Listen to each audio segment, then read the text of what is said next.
Hey my lovelies, it's Cassandra here with a super short wee tip on how to feel inspired, particularly how to find your inspiration. So if you've been following me for a while, you'll know that I believe that inspiration is what lights you up. It's what fills you, if you think about it, in spirit, inspiration.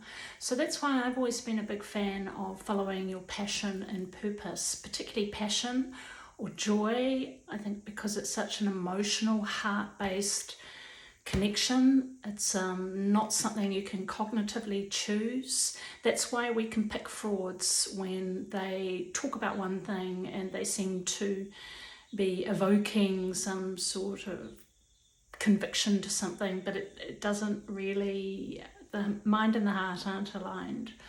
And so Anita Roderick once said, we communicate with passion and passion sells.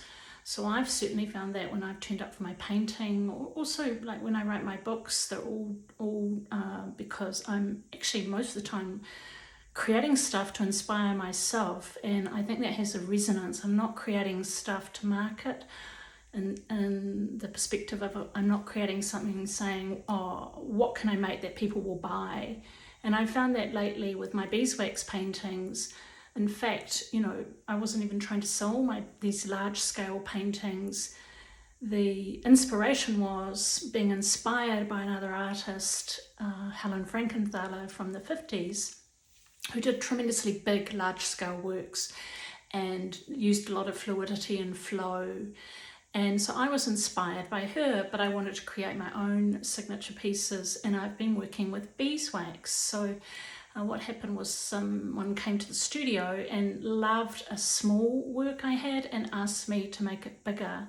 Then I started working on this bigger piece, and somebody came in for a different reason to the studio and loved it and wanted to buy it on the spot, which led to another commission. And then a week later, someone else came into the studio.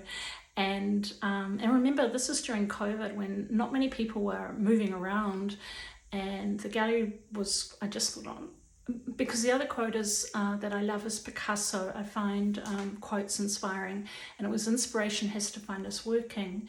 So I made a call just to open the gallery, thinking in my mind, no one will come, but I'm going to show up anyway. And Isabel Allende, the Chilean writer, says, show up, and the muse shows up too.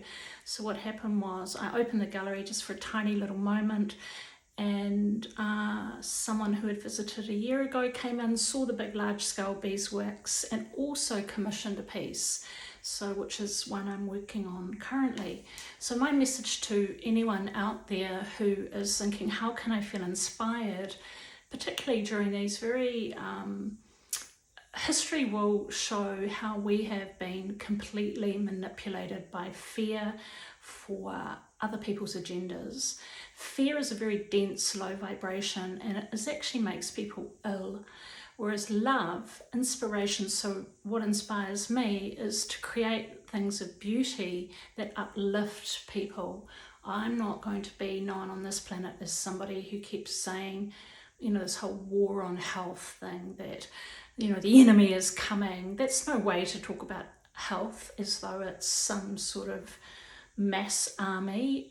That's just a terrible way, and because of my background in health and psychology, I know that is no way to talk to people if you want them to be healthy and strong and create resilience. This is creating tremendous anxiety. So the other thing that on that note about inspiration is, I think Alanis Morissette, again, another quote, and she said that it was also around joy and anger are the two strongest emotions that inspire her creativity. And she said she could create anything from those two emotions because they're so extreme. Joy and anger, they're very powerful emotions.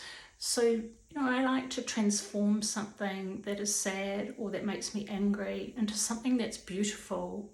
So that's what inspires me. So you might want to look at, here's 5 things to take away to help you to find your inspiration. What just gets you going? In my book, How to Find Your Passion and Purpose, I talk about what makes you angry, and not just to be an angry kind of raging person, but how can you transform that and do something purposeful? So for example, Nelson Mandela, he showed up for rights, human rights. He could have gone really angry about being put in prison all that time, but he showed up. The Dalai Lama shows up. His people have been evicted from Tibet, and he's showing up for loving kindness. Many people, Gandhi, showed up for peace and peaceful protest, and through the anger of having India occupied and ruled by the British, he created a peaceful resistance. So that's an example.